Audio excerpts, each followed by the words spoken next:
অতিরিক্ত কনফিডেন্স থেকে মাঝে মাঝে ঝামেলা পাকায়।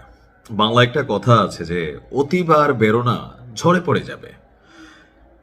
এই আগামী ত্রয়োদশ জাতীয় সংসদ নির্বাচনকে কেন্দ্র করে বিএনপি এবং জামাতের মধ্যে যে প্রতিযোগিতা চলছে, এর মাঝখানে জামাত অনেক দিকে অনেক ভালো কাজ করছে, আমরা প্রশংসাও করছি। কিন্তু কিছু কিছু জামাতের নেতা আছেন যারা মনোনয়ন পেয়েছেন, তাদের কর্মকাণ্ড দেখলে মানুষের মধ্যে একটা ভয় তৈরি হয় যে জামাত ক্ষমতায় গেলে আসলে এই মানুষগুলোকে কিভাবে ব্যালেন্স করবে।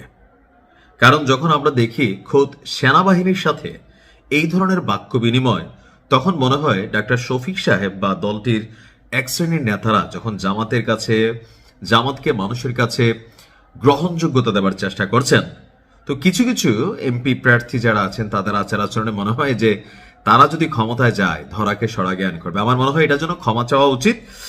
কথা বলছি বিএনপির সাথে, মানে জনাব তারেক রহমানের সাথে ঢাকা 17 আসন থেকে যিনি নির্বাচনী প্রতিদ্বন্দ্বী আছেন, এই মুহূর্তে খুবই আলোচিত আসম খালিদুজ্জামান। মানে টোটালি ভিন্ন জামাতের নেতাকর্মীরা যেভাবে প্রচার প্রচারণা চালান, ওনার বডিগার্ড, ওনার লাইফস্টাইল, টাকা পয়সা আছে হয়তো, কিন্তু সেনাবাহিনীর সাথে গিয়ে আজকে যে আচরণ করেছে এটা কোনোভাবেই আসলে মানার মতন বিষয় না। বলছিলেন ঘটনার প্রেক্ষাপটটা হচ্ছে ক্যান্টনমেন্টে তিনি হয়তো কোনো একটা কাজে গিয়েছেন, তো ক্যান্টনমেন্ট এলাকায় প্রবেশের একটা নিয়ম আছে।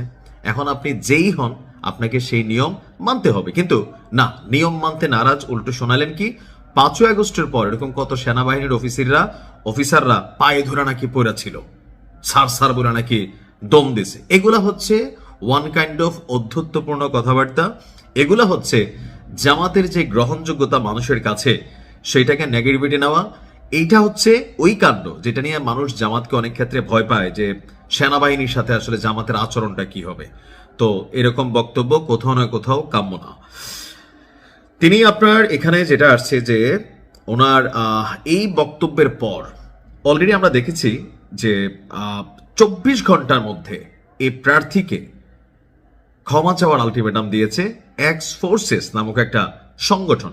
তারা বলছে যে আমরা যদি দেখি আপনার এক্স ফোর্সেস অ্যাসোসিয়েশন, তারা বলছে যে এমন আচরণ এবং মন্তব্যের জন্য আগামী 24 ঘন্টার মধ্যে তাকে ক্ষমা চাইতে হবে। যদি না হয় তাহলে এই নেতাকে ক্যান্টনমেন্টে অবাঞ্ছিত ঘোষণা করা হবে।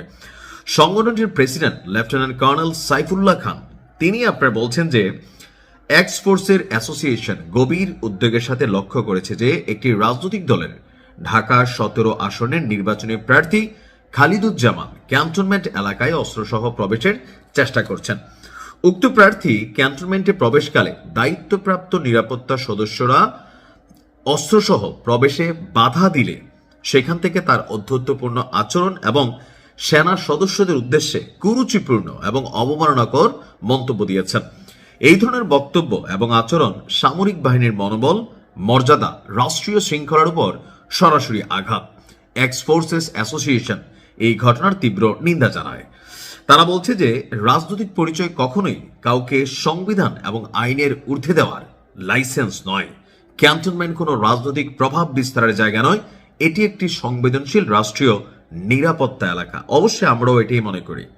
আমি বললাম না যে জামাতের কি বলা হয় যে এক শ্রেণীর মানুষ আছে যারা দিনরাত জামাতের গ্রহণযোগ্যতা বাড়ানোর চেষ্টা করতেছে, আর আরেক শ্রেণীর মানুষের মধ্যে এই আমার কাছে মনে হচ্ছে খালেদ সাইফুজ্জামান যিনি আছেন, সরি আমি যার নাম কথা বলছি, খালিদুজ্জামান, তো উনি ওনার আচার আচরণ অ্যাটিটিউড অনেকটা মনে হয় যে মাফিয়া বস, বা থাকে না হিন্দি সিনেমাতে ভাই আসসালামু আলাইকুম, মানে ওই টাইপের কিছুটা ভাইবাস ওনার মধ্যে। তো শুধুমাত্র ক্ষমা চাইলেই কি অন্তর থেকে বিষয়টা সরে যাওয়ার বিষয় না। আমার মনে হয় যে 53 বছরের ইতিহাসে জামাতের জন্য এত পজিটিভ ফিল তৈরি হয় নাই। তবে খালিদুজ্জামানের মতো লোকরা একটা বার্তা দিচ্ছে যে ওনারা ক্ষমতায় গেলে আসলে এই সেনাবাহিনীর সাথে ওনারা কি করবেন, এটা মানুষের মধ্যে কিন্তু আজকের এই ঘটনা একটা পারসেপশন তৈরি হয়েছে। সো খালিদুজ্জামানের উচিত ক্ষমা চাওয়া, এটা আমরাও মনে করি। দিন শেষে রাষ্ট্রীয় বাহিনী হিসেবে সেনাবাহিনী বা আমাদের যেই প্রাণের বাহিনী আছেন সেনাবাহিনী, তাদের সাথে ভাই যে যাই করেন এটা আমরা মানতে পারবো না। তবে ওনাদের একটা অভিযোগ আছে যে আপনার সেনাবাহিনী বেসিক্যালি বিএনপি পন্থী বা বিএনপিকে সাপোর্ট করতেছে, এরকম নানান মন্তব্য তিনি দিচ্ছিলেন। সেই জন্য হয়তো তিনি তার হোশ হারাই ফেলছিলেন। বাট জোশে আসা হোশ হারাইলে কপালে দুর্গতি লাগবে। ভালো থাকুন। আসসালামু আলাইকুম।